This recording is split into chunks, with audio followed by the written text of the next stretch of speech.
Olá, amigos, olá, minhas amigas, sejam bem-vindos a mais um episódio do podcast Dividida. Eu sou o Guilherme Milani, dividindo a tela aqui comigo, Vinícius Bringel. Como é que vai, Bringel? E aí, Milane, aí, pessoal, beleza? Essa semana a gente retorna, né, para falar de futebol. A gente Isso, falou do Super Bowl, né, na última semana, isso. bastante coisa legal. Essa semana a gente vem para um tema recorrente nos últimos tempos dentro do futebol brasileiro, principalmente agora, começo de temporada, que alguns times resolveram começar um ano com um técnico e demitir ele depois de alguns jogos, né, Corinthians? Grande abraço. Que é a busca. Planejamento. Planejamento, cara, planejamento. O Santos também, né? O Santos também demitiu o Fábio Carille, porque eu não sei, né? Eu não sei, Foda-se. né? Você espera que o cara mude personalidade de um ano pro outro. Mas, enfim, É. procura de técnico no futebol brasileiro, depois do grande sucesso feito por Abel Ferreira e Jorge Jesus, acabou virando para um lugar muito específico. Os técnicos portugueses estão muito em alta, estão sendo muito procurados, e a gente resolveu fazer esse programa para a gente discutir um pouquinho de onde vem essa tara dos brasileiros, né? Se é por causa da qualidade ou se os caras estão preocupados mais em nacionalidade do que qualidade, né? Às vezes a gente tem que procurar uma justificativa pra tudo isso, né? Se é plausível os caras focarem tanto nos portugueses, se eles são a resposta pro futebol brasileiro, se eles são os donos da sabedoria do futebol mundial, porque aparentemente é isso que o futebol brasileiro tá focando, né? Então, principalmente nos últimos 2 anos, né, a gente teve muitos treinadores portugueses passando pelo Brasil. Tirando o Abel e o Jesus, nenhum deles teve tanto sucesso assim. Alguns duraram meses. Então a gente Sim. vai questionar um pouco, né, o porquê dessas coisas, passar um histórico recente de alguns desses técnicos portugueses, o que motivou as equipes brasileiras a contratar eles, né, porque tem que ter uma explicação, né? Não é só porque o cara é português que necessariamente ele vai ser foda e vai conseguir resolver a situação do seu time. Então tem que entender um pouco quem são essas pessoas que estão vindo para cá e por que, eles viraram a bola da vez, né, no Brasil. Exatamente, né? Como que isso virou a febre. A gente vai dar uma passadinha em alguns nomes, depois a gente entra mais a fundo nessa discussão. Isso aí. Atualmente, a gente tem 8 técnicos estrangeiros, 7, né, na verdade, confirmados, 7 técnicos estrangeiros na primeira divisão do Campeonato Brasileiro, com a possibilidade do oitavo muito em breve, né? Uhum. A gente tem o Abel Ferreira no Palmeiras, Paulo Souza no Flamengo, o Vitor Pereira, Vitor Pereira, né? Não errei o nome do cara. Vitor Sim. Pereira, anunciado hoje no Corinthians, são todos portugueses. O Luiz Castro, atualmente no Aldo Rail, está sendo muito bem cotado no Botafogo. Possivelmente o próximo técnico. O Botafogo também, mesmo que não consiga o Castro, vai em busca de um estrangeiro. A gente tem o Santos quase fechando com o Fabian Bustos, do Barcelona de Guayaquil. Aí a gente tem o Turco Mohamed no Galo e o Voivoda no Fortaleza, que são argentinos. O Medina no Inter é uruguaio e o Gustavo Morínigo no Curitiba, tá lá faz mais de um ano já. O Morínigo é Sim. paraguaio. E a gente então citou aí 7 confirmados, praticamente 8, se a gente contar o Luiz Castro. Uhum. Desses 8, metade são portugueses. É um Sim. número muito alto. É. Acho que a gente não lembra de ter, assim, num passado recente, esse número de treinadores estrangeiros de um mesmo país ao mesmo tempo no Campeonato Brasileiro. A gente pode traçar um pouquinho disso chamar um pouquinho disso do efeito Jorge Jesus, né? Isso. O Jesus passou pelo Flamengo entre 2009 e 2020, chegou no meio de 2019, e ele teve um aproveitamento absurdo de 81,2% de pontos nas 57 partidas que ele teve no comando do time. 43 vitórias, 9 empates e 4 derrotas, 1 bilhão quase de gols a favor, 47 gols só sofridos em 57 jogos. Ele teve quase mais vitórias do que gols sofridos, o que é uma doideira. Sim. E, claro, ele empilhou taça, né? que é o que importa no final das contas: Brasileiro, Libertadores, Supercopa do Brasil, Recopa Sul-Americana e Campeonato Carioca. Ele abriu os olhos do futebol brasileiro de uma forma, né, que acho que até vai ser difícil alguém replicar, porque o time dele jogava de uma forma que era atrativa, né? O time do Jorge Jesus jogou pra cacete e de uma forma atrativa. Acho que até por isso existem algumas comparações, por exemplo, com o Abel Ferreira, que joga de uma forma que não é tão aprazível assim de se ver, embora também dê resultado, né? Isso. Atualmente, a gente citou alguns técnicos portugueses, o Paulo Sousa chegou esse ano, o Abel Ferreira é quem está há mais tempo, já são 116 jogos pelo Palmeiras. Ele chegou em outubro, acho que de outubro ou novembro de 2020 no time. Nesse meio tempo, 2 Libertadores e uma Copa do Brasil. São 16 meses e 8 finais. Começa hoje, a gente está gravando na quarta, 23 de fevereiro. Começa hoje mais uma final, acho que é a 9ª final que o Abel Ferreira joga com a equipe do Palmeiras. É um trabalhaço do Abel Ferreira, apesar de ter aí, teoricamente, né, só 3 títulos para mostrar, mais vices, mas assim, é bastante coisa.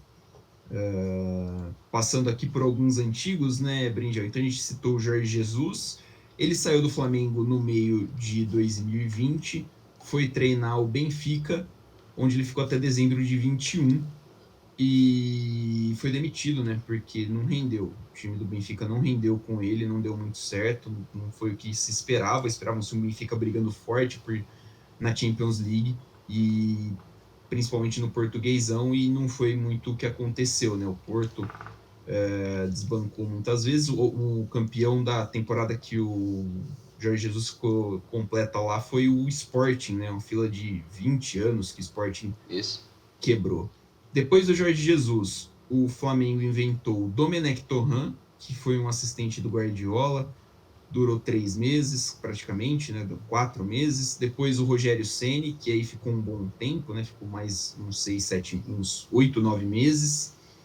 Depois do Rogério Ceni, Renato Gaúcho terminou o ano de 2021 e agora para o ano de 2022 chegou o Paulo Sousa. Nesse meio tempo, o Flamengo foi campeão brasileiro de 2020, da Supercopa de 2021 e do Carioca de 2021. Todos esses títulos com o Rogério Ceni. O Renato Gaúcho foi vice-campeão da Libertadores de 21. Outro técnico também que teve destaque nesse período pós-Jesus, né, foi o Jesualdo Ferreira, que o Santos trouxe no início de 2020. Só que pro azar dele, ele chegou justamente no momento onde começou o Covid, né?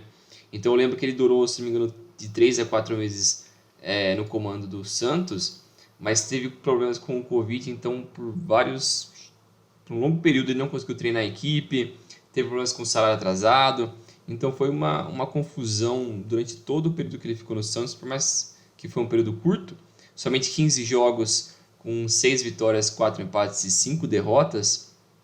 Ele não conseguiu demonstrar muito do que ele era capaz ao longo desse curto período, porque a diretoria do Santos não demonstrou muita paciência com ele, e era um período meio que a gente não sabia o que ia acontecer com o mundo, então era um pouco complicado de saber o que exatamente o Santos poderia fazer com o Gesualdo, né?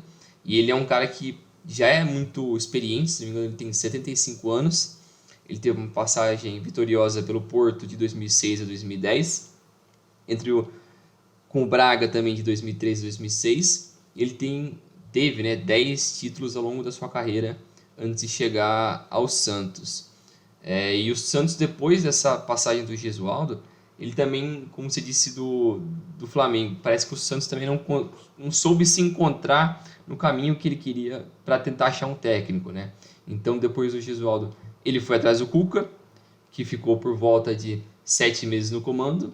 Depois o Roland, que ficou 2 meses no comando da equipe. Depois veio o Diniz, que ficou por volta de 4 meses no comando. Depois veio o Carille, que terminou o ano passado e começou esse ano e foi demitido. Então dá para você ver pelos nomes, não tem meio que um padrão em questão de estilo de jogo, metodologia, forma como alguns desses caras trabalham, né? Porque o Cuca e o é totalmente o oposto do Carille, que é totalmente o oposto do Diniz, que é totalmente o oposto do Gesualdo Ferreira. Então é difícil você encontrar um caminho que a diretoria do Santos, pelo menos, tentava encontrar, né? E ao longo desse período com esses técnicos, a equipe foi finalista da Libertadores de 2020, né? Sob o comando do Cuca, com uma equipe bem limitada, mas que mostra também que o Cuca conseguiu fazer milagre com essa equipe. O Cuca conseguiu aí uma sequência de resultados bem legal com aquele Santos ali, e depois foi só isso, né? Eu acho muito maluco que um time brasileiro consiga sair de Fernando Diniz para Fábio Carille numa tranquilidade, assim, né? E você dá o mesmo elenco para os caras jogarem, né? Parece que é aleatório isso, né? Não parece que foi planejado, que eles pararam para pensar mesmo. Não, a gente precisa do Carille agora depois do Diniz. Tipo assim, não, mano, bom, a gente viu aqui o Diniz ataca muito, agora a gente precisa defender um pouquinho, né? Só um pouquinho. A gente precisa defender um pouquinho. Chama o Carille lá e o Carille bota 10 jogadores no campo de defesa do Santos. Pulando aqui o próximo, Ricardo Sapinto. O Sapinto, jogador de seleção portuguesa, né? Mas assim. Malucão. Malucaço das ideias. Veio treinar o Vasco no ano de 2020. Ficou também os mesmos 15 jogos do Gesualdo. Lembro que ele veio depois do Ramon, né? O Ramon teve um começo promissor no Vasco no Campeonato Brasileiro. O Vasco chegou a ser líder do Campeonato Brasileiro no começo.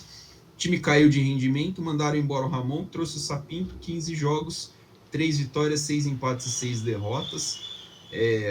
Trabalho ruim. Ele não teve muitos trabalhos, né, tipo, de destaque antes de pintar no Vasco. Depois de ser demitido no final na virada do ano, né? Ele foi demitido em dezembro de 2020. Ele foi treinar na Turquia, no Gaziantep, e depois assumiu o Moreirense em janeiro desse ano. Ficou só 4 meses lá no Gaziantep e assumiu o Moreirense agora. O Vasco também deu uma boa caminhada. Luxemburgo, Marcelo Cabo, Lisca, Fernando Diniz e agora o técnico atual é o Zé Ricardo. O Luxemburgo terminou a temporada de 2020, já em 2021 no Vasco, caiu para a segunda divisão. O time com Marcelo Cabo, Lisca e Fernando Diniz não conseguiu subir. Agora o Zé Ricardo, que comanda aí o futuro novo milionário do futebol brasileiro, que né? Os times vai faltar taça aí, né? Porque tá todo mundo falando aí que vai estar chegando, tá investindo para ser campeão. Eu espero que sim, né? Porque ninguém investe para ficar no meio da tabela. Mas eventualmente alguém vai ficar. Então o Vasco tá aí. O Sapinto tá aí e foi um trabalho ruim. Sim, assim, foi fraco. Sem meio termo, o trabalho do Sapinto foi ruim. Né? Tipo, não tem muito o que falar. Você pega, claro, um time num cenário complicado, porque ali em 2020 você tinha jogos segunda, quarta, domingo, quarta, às vezes 3 vezes por semana, calendário muito apertado por causa da pandemia. É claro que tem esse fator, mas mesmo assim o trabalho não rendeu. O time do Vasco também era uma bela de uma porcaria, mas assim, né, que se pese isso, o trabalho do Sapinto não foi bom. Eu acho que de todos esses técnicos de um passado recente, técnicos portugueses, né, no passado recente no Brasil, talvez ele tenha feito o pior trabalho desses caras, eu acho. Acho que é isso mesmo. Mas outro técnico que teve passagem pelo Brasil também foi o Antônio Oliveira, que passou pelo Atlético Paranaense no ano de 2021. Ele que também não tinha, né, muita experiência como técnico de equipe principal, né? Ele trabalhou um bom tempo como assistente técnico em algumas equipes que, obviamente, eu não conheço, que é o Casma, o Rudar Valenge, foda-se quem são esses times, o Trator Sazi, foda-se também quem é esse time, e depois ele trabalhou como assistente técnico em 2020 no Santos, né? Até ele ser contratado em 2000 e no final de 2020 ele foi contratado pelo Atlético Paranaense como assistente. Em 2021 ele assumiu a equipe principal. Ele assumiu a equipe por volta de 6 meses. Ele não conquistou nenhum título com a equipe, mas ele fez um bom trabalho porque ele estava numa crescente muito boa com a equipe. Só que ele teve alguns problemas com a diretoria, né? Saída de alguns jogadores que ele não queria que saíssem, mas ele teve uns problemas com o Petralha e tal, com a forma de de trabalhar o elenco, então acabou tendo com esses conflitos, ele acabou saindo da equipe. E hoje em dia ele está trabalhando no Benfica B. E logo após a saída dele do Atlético, o Atlético contratou o Alberto Valentim, ex-Botafogo, Vasco, Vasco, Palmeiras, acho que Atlético Goianiense. O Valentim rodou. O rodou. Valentim já rodou. E com o Alberto Valentim eles foram campeões da Copa Sul-Americana do ano passado e foram vice da Copa do Brasil também, perdendo para o Atlético, né? Então, Isso. foi um bom trabalho do Antônio Oliveira, apesar de todos os poréns ali. Eu acho que ele se mostrou um potencial, apesar de ele ser muito novo também. Ele tem 39 anos, é um cara que basicamente Tem a vida acabou ainda de. pela frente, né? Ele foi jogador de futebol profissional, mas não teve muito destaque também. Carreira relativamente curta. Mas ele fez um bom trabalho pelo Atlético. O Valentim, a gente citou o Valentim, que é o técnico que foi demitido pela Chapecoense por amar demais, né? Era o técnico demitido por amar demais. Sobre o Antônio Oliveira, o Antônio Oliveira tem um detalhe que é muito difícil de mensurar, que é uma coisa que não entra na estatística, que é muito difícil trabalhar com Petralha. Sim. Né? Tipo, a torcida do Atlético Paranaense gosta muito dele, eu acho ele um dirigente ok, ele é bom, ele é muito bom em muitas coisas, e ele é meio intransigente em questões que para mim não entram na minha cabeça, mas assim, é um cara que já teve problema com outros treinadores, é um cara que gosta das coisas do jeito dele, e se você não gosta, você pode não gostar em outro time. Então acho que esse foi um dos percalços que nesse falou que ocorreram, mas é um cara muito jovem, né? Um cara que é promissor, parece muito tem um futuro muito bom no futebol. Ele ganhou quase metade dos jogos dele no comando do Atlético Paranaense, então Sim. é uma Bons um cara, números. bons números, um cara muito promissor. Saindo um pouquinho do holofote da primeira divisão, a gente teve o Augusto Inácio no Avaí também em 2020. Ele durou grandes 7 jogos, 2 vitórias, 1 empate e 4 derrotas. Ele foi demitido, lembro que estava lendo sobre ele foi demitido depois de ser eliminado pela Ferroviária na Copa do Brasil. Nessa altura o Avaí era um time de Série B e a Ferroviária era um time de Série D, de quarta divisão. Antes disso ele tinha sido técnico do Sport em 99 2000, tinha 10 títulos na carreira, tinha passado pelo Porto como assistente também durante a década de 90, mas estava aí um bom tempo sem trabalhos relevantes, né? Isso. Tanto que depois que ele saiu do Avaí, ele não treinou mais. Ele está desempregado até agora, ele já é um cara de mais idade, né? Mas ele não está mais trabalhando, ou não está atualmente trabalhando com futebol. Depois da passagem do Augusto Inácio, o Avaí teve o Rodrigo Santana como técnico, depois teve o Geninho, depois teve o Claudinei Oliveira, que foi quem teve a melhor passagem, né? E agora o técnico do Avaí é o Eduardo Barroca. O Claudinei Oliveira conseguiu subir da Série B para a Série A em 2021. O Avaí joga a primeira divisão essa temporada que está começando agora. E o Claudinei também foi campeão catarinense nessa temporada. Ele foi demitido, né? O Claudinei Oliveira foi demitido porque o Avaí começou muito mal o Campeonato Catarinense. O Campeonato Catarinense está bizarríssimo. É um campeonato que você olha assim para a tabela e tem times importantes, né? Avaí, tem a Chapecoense, tem o Figueirense, o Joinville estava aí outro dia. O Criciúma está na Série B do Campeonato Catarinense, por incrível que pareça. E quem lidera é um time do interior. Acho que os 2-3 primeiros colocados são times do interior de Santa Catarina. Bizarro. Times sem divisão nacional. É um negócio assim bem aleatório. Bom, eu não tenho muito o que falar do Augusto Inácio, é um cara que uma passagem assim bem ruim. O cara durou 7 jogos no Avaí, né? Então. E ele também não tem um histórico muito grande como treinador principal, né? Ele foi assistente do Porto no começo dos anos 90, ele venceu muitos títulos com aquele time do Porto. E depois teve um período bom ali com o Sport, mas durou coisa de 7, 8 meses que eles foram campeões, mas foi muito rápido também. Então, um cara que não tem também essa cancha ou esse nome todo esse como respaldo, técnico, né? isso, né, como técnico português. Outro técnico, voltando um pouco mais, né, não tão mais recente, foi o Paulo Bento no Cruzeiro em 2016, que a passagem dele foi bem curta, foram só 2 meses ao longo do Cruzeiro, com 17 jogos, 6 vitórias, 3 empates e 8 derrotas, então uma porcentagem negativa ali ao longo do Cruzeiro. Mas ele era um cara que tinha um histórico muito bom antes de ser contratado pelo Cruzeiro. Ele passou 4 anos comandando o Sporting de Portugal e também mais 4 anos comandando a seleção portuguesa. E ele teve 4 títulos ao longo desse período, né? Então é um cara que eu lembro quando ele chegou no Cruzeiro, tinha uma expectativa, porque eu acho que ele era o primeiro não sul-americano que vinha para o Brasil depois de muito tempo. Então teve uma certa surpresa assim. Eu lembro que tinha alguns nomes ventilados já de técnicos portugueses, técnicos espanhóis ali durante aquele período, mas nenhum conseguia concretizar, né? E o Paulo Bento foi o primeiro desses técnicos europeus a chegarem de um longo tempo. E apesar dele não ter um histórico muito bom com o Cruzeiro, ele fez um bom trabalho, entre aspas assim, né? Porque o time jogava bem.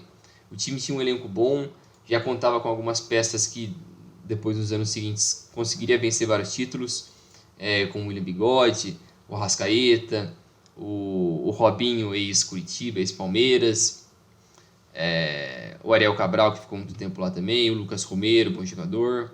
Então tinham vários nomes ali que viriam a ser importantes nos anos seguintes no Cruzeiro, mas eles não conseguiram engrenar naqueles 2 meses ali. Apesar do time jogar muito bem, dominar tudo o jogo, não conseguia fazer gol. A bola não entrava, parecia que tinha uma maldição ali. Os caras estavam com a perna torta ou com má vontade, não sei, mas a bola não entrava.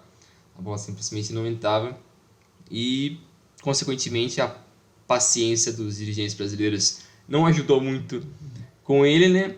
E ele acabou sendo mandado embora. E depois disso, o Paulo Bento foi para o Olympiacos, na Grécia, ficou quase um ano lá. Depois ele foi para a China e para a Coreia do Sul, que é onde ele está até hoje. E depois disso, o Cruzeiro partiu para o Mano Menezes, né? Que talvez foi o melhor técnico do Cruzeiro nos últimos anos, que ficou quase 3 anos lá, ganhou a Copa do Brasil, foi 2 vezes campeão mineiro, então ele teve um período muito bom ali, o Mano Menezes, até ele se desgastar bem com o elenco e, consequentemente, ser demitido. E o time afundou depois nessas dívidas e o que a gente sabe até hoje. O Paulo Bento é um caso muito estranho, né, cara? Porque ele realmente não deu certo, né? E, assim, não deu certo no quesito de, tipo, como você falou, a bola não entrou, né? E no futebol, muitas vezes o que importa é isso, a bola entrar. E depois ele foi ter trabalhos legais, né? Tipo, o Olympiacos, o time da China lá, que ele saiu no meio de 18 para assumir a Coreia do Sul. E na Coreia do Sul, na seleção da Coreia do Sul, ele está treinando a seleção, ele faz um trabalho bom, porque a Coreia do Sul tá um time que tá bem tranquilo nas eliminatórias da Copa, acho, né? Um time bem sólido. Então é legal que ele teve essa continuação boa, e o Cruzeiro se deu bem, né? Porque o trabalho do Mano Menezes ali também foi muito bom naquele recorte até estourar a bomba do Cruzeiro e toda a dívida que o time tinha e uma maluquice que fizeram com o Cruzeiro. Sim. Vou repetir sempre que possível que o que aconteceu com o Cruzeiro é crime e as pessoas responsáveis deveriam ir presas, tá? Não é porque como você só quer bagunça, não. Isso aí que fizeram com o Cruzeiro é caso de polícia. Essa leva de treinadores portugueses, a gente citou alguns nomes aqui que a gente está falando que a gente basicamente, né, citou como, por exemplo, um rebote ali do que aconteceu com o efeito Jorge Jesus, né, que acabou influenciando tudo isso. E tem também o caso dos nomes, né, que foram ventilados nos últimos tempos, né, tipo, depois que acabou saindo Jesus, falaram que o Flamengo ia trazer tal nome, cai técnico de tal time, não vai trazer português. E a gente teve nomes como, por exemplo, o Carlos Carvalhal, atualmente no Braga, o André Vilas-Boas, que está sem clube, ex-Marseille, Rui Vitória, também sem time, ex-Spartak de Moscou. Foi horrível o trabalho do Rui Vitória no Spartak de Moscou. O Leonardo Jardim, que saiu agora depois do Mundial do Al Hilal. Marco Silva do Fulham, Paulo Fonseca ex-Roma, o Nuno Espírito Santo até, né, ex-Wolverhampton e Tottenham, nomes que chegaram a ser ventilados, com o próprio Luiz Castro, que está para fechar com o Botafogo. Sim. Também. Então, assim, aí vem o questionamento. Os times brasileiros, eles estão preocupados mesmo com o estilo de jogo ou não? Tá preocupado com o passaporte do cara? Porque a gente estava preparando um material, né, para fazer o podcast, então a gente ouviu o podcast Rodada Tripla e acho que foi convidado o Rafael Marques, que citou lá na discussão, falou assim, o que esses dirigentes vão perguntar para os treinadores?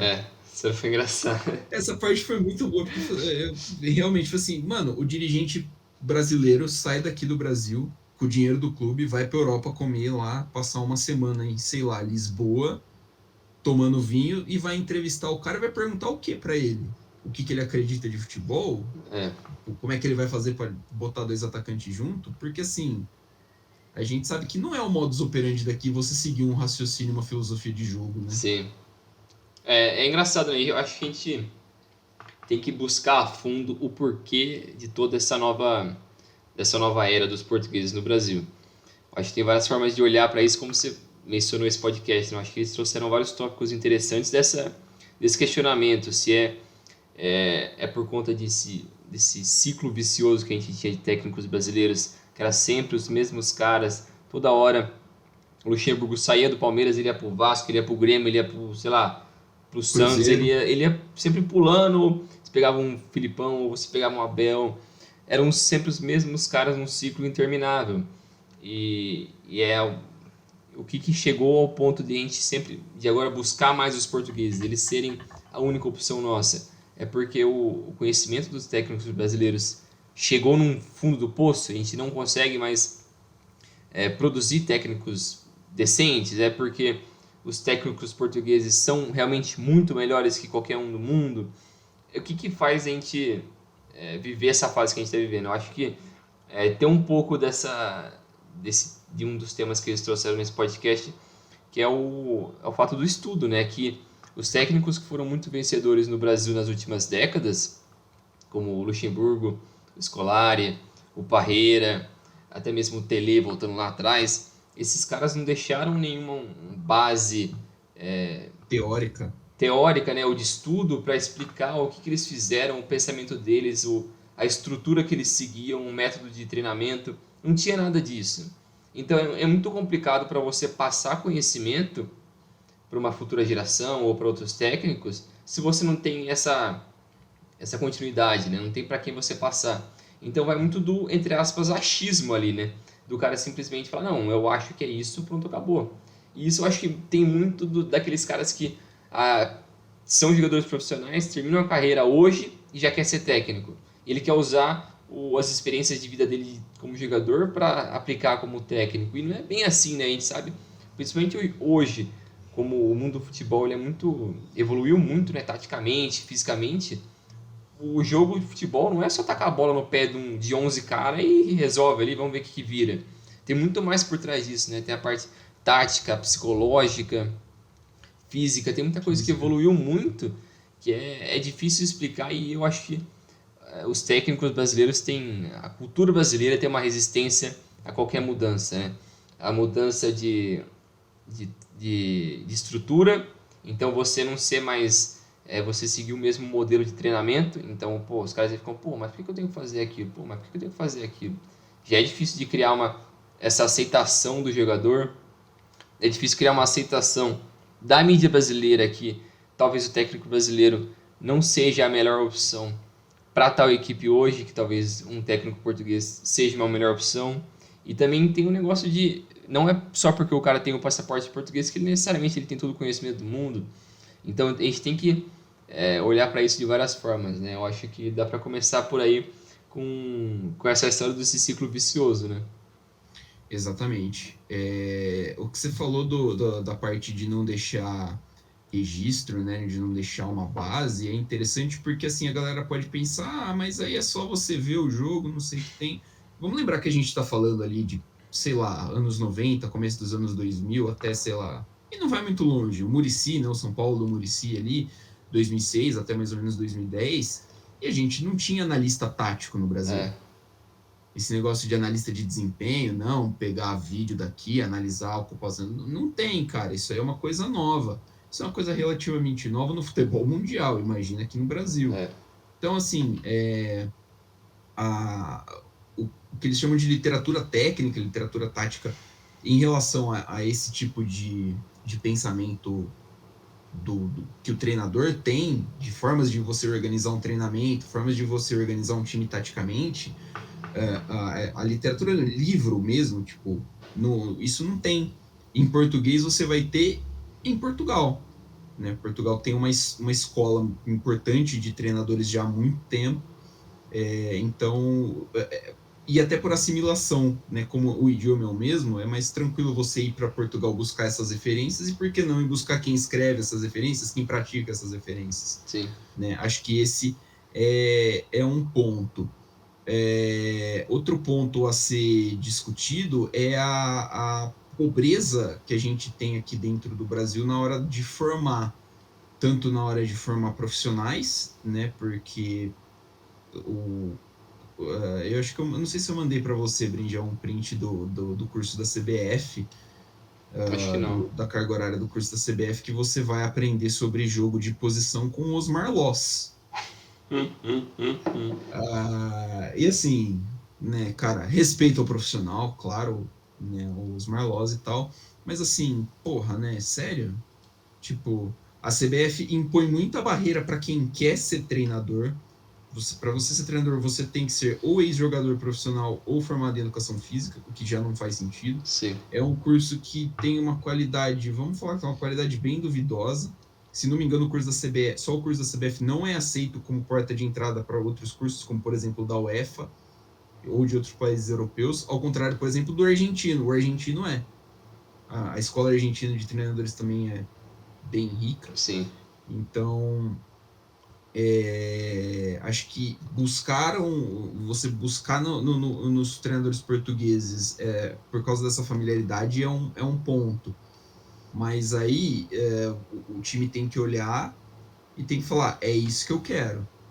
Porque aí não é só você não está trazendo um técnico português que é Jesus Cristo e vai miraculosamente transformar o seu time, que é uma porcaria, Sim. num time que é muito bom, né? Você tem questão de adaptação, porque, querendo ou não, Portugal é um país muito diferente do Brasil em questão de cultura, em questão de física mesmo. Pô, o Brasil é um país muito mais quente, aqui a comida é diferente, coisas assim, então vai um tempo para você se adaptar. O cara geralmente vem sem a família, é uma coisa que o Abel Ferreira sempre bateu na tecla, que é tipo, sou o melhor treinador, mas sou um pior membro de família. Não estou com a minha esposa, não estou com os meus filhos. E tem a questão da adaptação ao nosso calendário, por exemplo. Muitos dos exemplos que a gente citou vieram em 2020, pós o advento Jorge Jesus, né? Mas os caras vieram em 2020 num cenário completamente caótico, em que você tinha um país que cuidou muito mal da questão da pandemia, por exemplo. Então, você não sente a segurança de que, em questão de saúde física sua, e depois, quando volta o esporte, volta o futebol de uma forma meio até elogio, né? De uma forma completamente desordenada, você tem jogo quarta, você tem jogo domingo, aí você tem jogo terça, você tem jogo sexta, você tem jogo na outra terça, e assim, você não tem tempo para desenvolver um trabalho. Então é muita coisa para uma pessoa de fora assimilar em muito pouco tempo. Acho que é um fator que nunca é levado em consideração isso também. Eu acho que todas essas coisas que você citou são problemas que a gente já conhece no Brasil faz tempo, que já é debatido há, sei lá, 10, 15 anos, que é essa questão do calendário, a questão de educar bem, formar os nossos profissionais, sejam jogadores, comissão técnica, a parte administrativa, né, o pessoal que manda no clube, É E formar até esses... assim, tipo, a formação até de cidadão mesmo. A gente Sim, está falando de sim. educação básica também, né? É, Entra nessa equação também. não é só educação em questão tática ou técnica, é treinar as pessoas como seres humanos também. E isso, o Brasil sempre pecou muito, e sempre soube disso.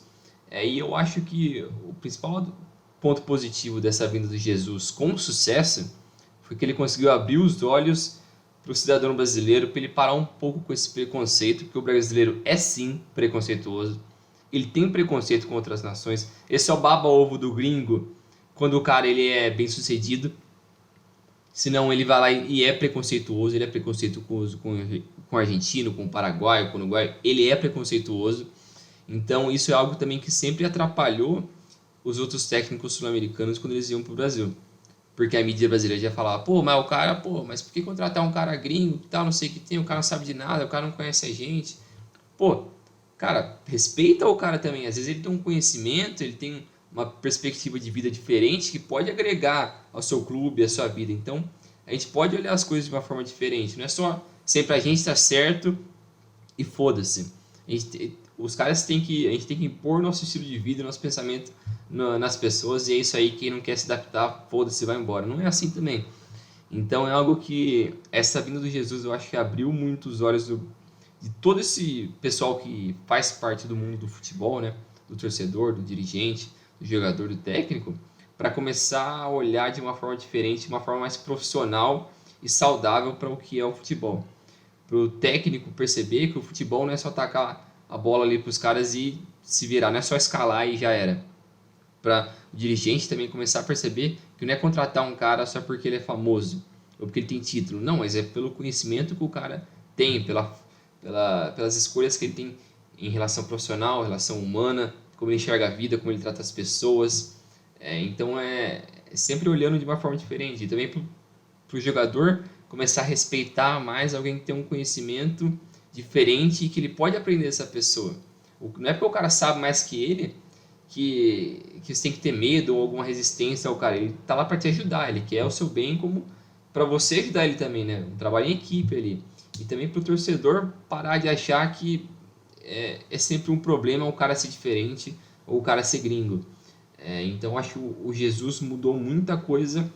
Lógico que por vencer, tanto quanto ele venceu, acelerou esse processo. E isso foi muito importante para a gente começar a olhar para isso de uma forma diferente. Eu lembro que no início da década passada começou a surgir novos técnicos no Brasil, que todos chegavam como interino, meio que sem querer ali assim, vai indo, fica 2, 3 meses, aí os caras não têm opção, larga o cara lá e o cara vira um técnico novo. Só que eles mostram ideias talvez interessantes no início, mas nenhum deles consegue engrenar. Porque eles talvez, lógico, não trabalham no meio, então eu não sei como eles caem na mesmice, mas parece que eles começam a se tornar igual esses caras que a gente falou do ciclo vicioso, né? Esses mesmo modelo de forma de ser técnico, parece que eles começam a repetir. Eles entram no mesmo caminho, na mesma ideologia.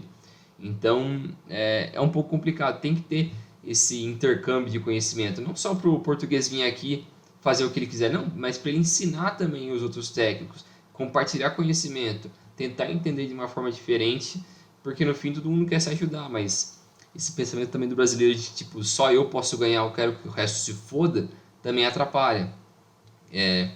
Então eu acho que no Brasil precisava acontecer uma revolução para mudar as coisas. Eu acho que o Jesus fez isso, e eu acho que, mal comparando, mas é algo como o que a Premier League fez quando ela virou a Premier League, em 92, 93, quando ela decidiu abrir as portas dela para o mundo e virar uma liga e meter o pé na FA, que é a Confederação Inglesa de Futebol. Meteram o pé nela e falaram, não, a gente vai criar um negócio aqui que é muito mais do que só um futebol dentro da Inglaterra aqui. Então eles abriram as portas para outros países, outras culturas, pessoas diferentes, e virou a Superliga que é hoje. Que é lógico, quando você consegue juntar os melhores de cada país e trocar conhecimento e qualidade, você consegue ser muito mais atrativo. Então, beleza, você pode não gostar que o cara, sei lá, do seu bairro torce pro Chelsea, mas é porque, porra, Você não vai querer torcer pros melhores do mundo? É foda, velho. Você vê um monte de cara foda ali no Barcelona, no United, e você fala, pô, eu não gosto de ver os caras bons. Mas você gosta. E você também quer ver os caras bons jogando no São Paulo, no Grêmio, no, sei lá, no Flamengo. Você quer ver os caras bons aqui. Mas sempre essa resistência, eu acho que era algo que atrasava muito o Brasil nesse sentido, né?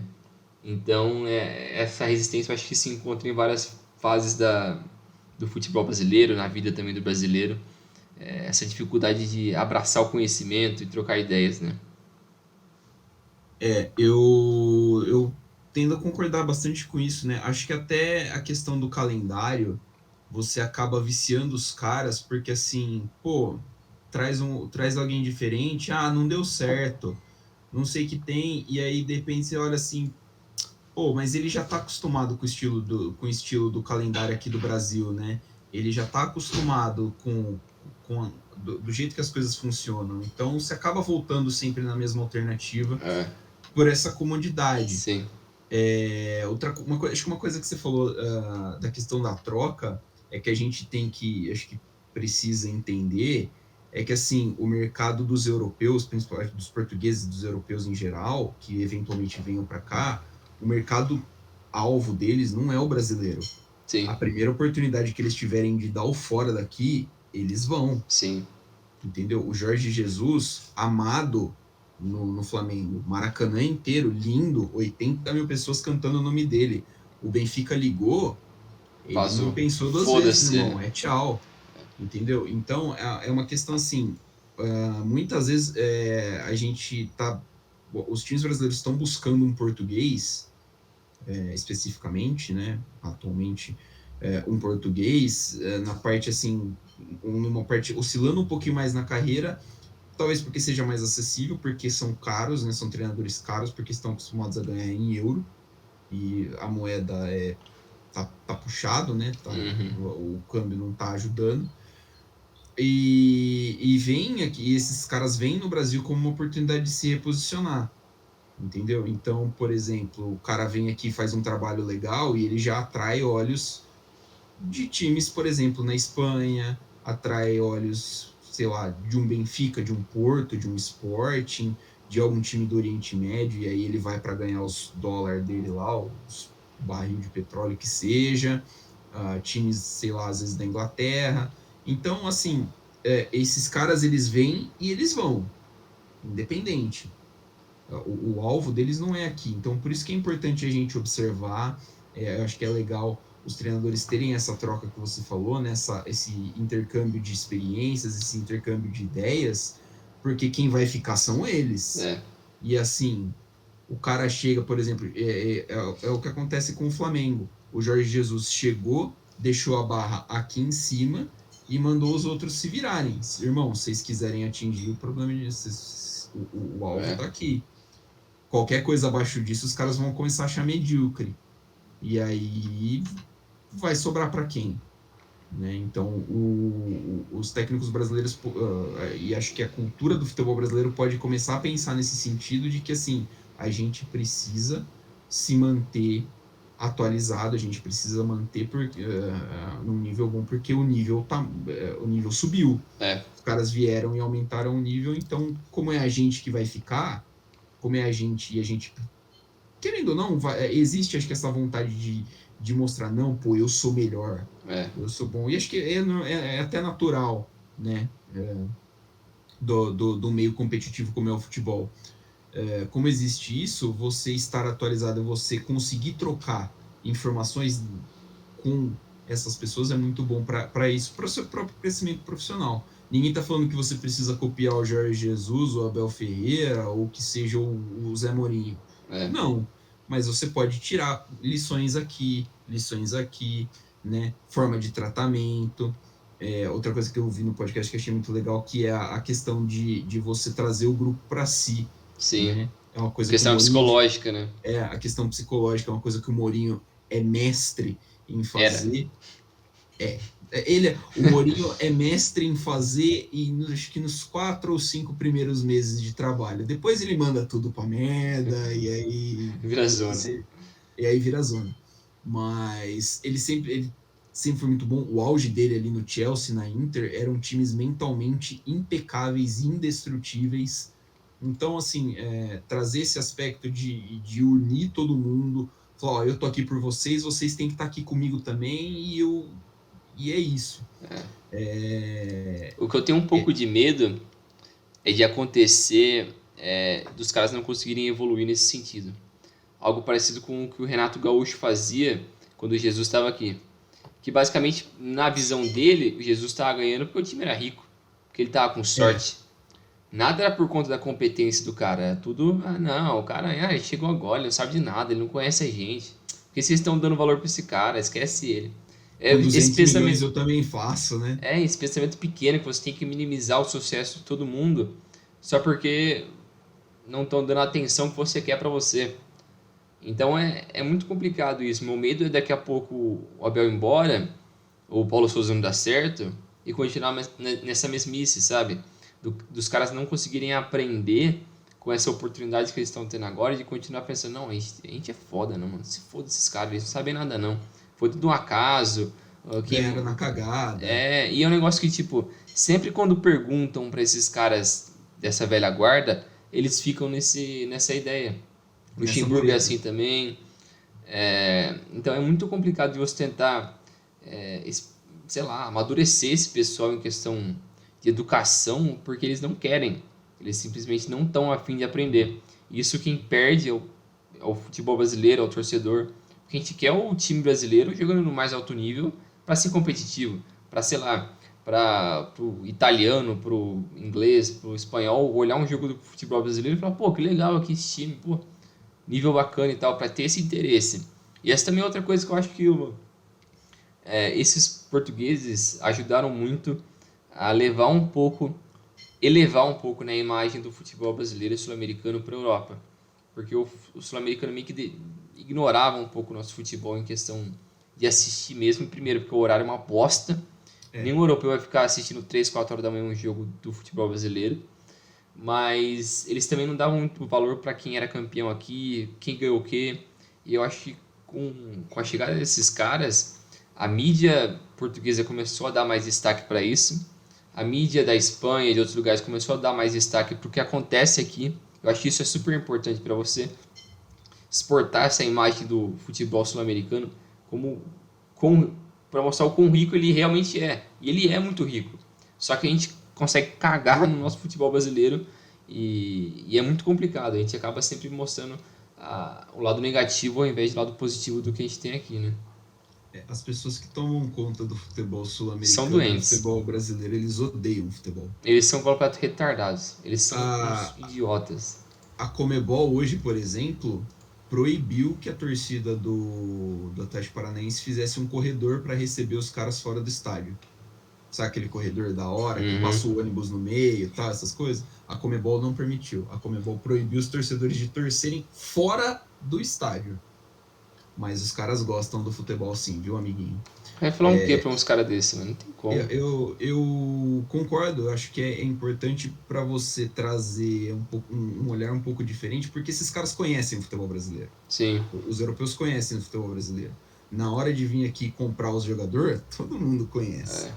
Né? Tipo, então, a galera sabe que os scouts, os olheiros de lá já sabem, os caras analisam, os caras vêm buscar talento aqui, porque talento aqui jorra. Então, assim, se essa onda de treinadores portugueses ou estrangeiros que seja, né, quiser vir um holandês vir aqui treinar É. e der Da certo, hora. da hora, ótimo, mais intercâmbio, uma escola diferente, Sim. ajuda a gente ajuda o mundo a ver o Brasil de novo com aquele olho de cacete, tem futebol bom ali. Sim. Não, além do esse jogador é promissor, vou comprar. É. Mas ajuda a gente a diminuir um pouquinho da diferença estrutural que hoje tem entre o futebol europeu e o futebol brasileiro. A gente está falando de futebol brasileiro, mas do futebol brasileiro, entendeu? Então acho que é legal por isso, mas é uma coisa que a gente que precisa ser tratada de uma forma muito séria, porque não é só isso que vai resolver os problemas, é toda uma estrutura que precisa mudar.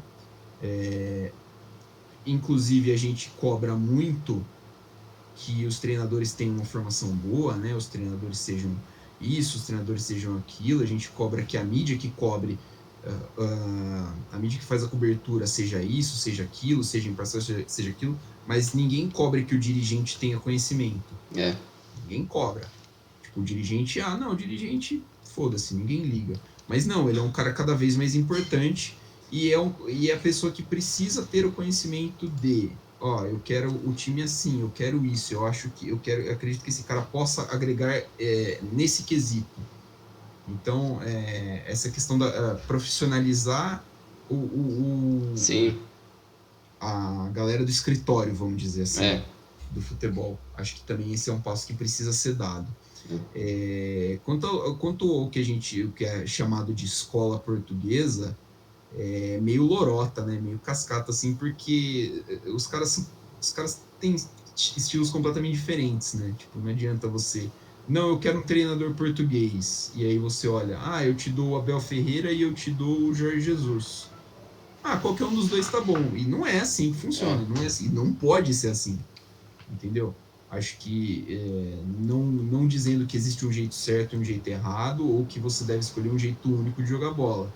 Mas o ideal para mim seria um treinador adaptável, um cara que sabe se adaptar a diferentes cenários, a diferentes situações e que possa, dentro disso, agregar dentro de campo o trabalho de um time. Né? Se você achar que você vai encontrar isso no técnico português X, ótimo. Não, eu vou achar isso no técnico argentino. Não, isso eu vou achar no técnico brasileiro.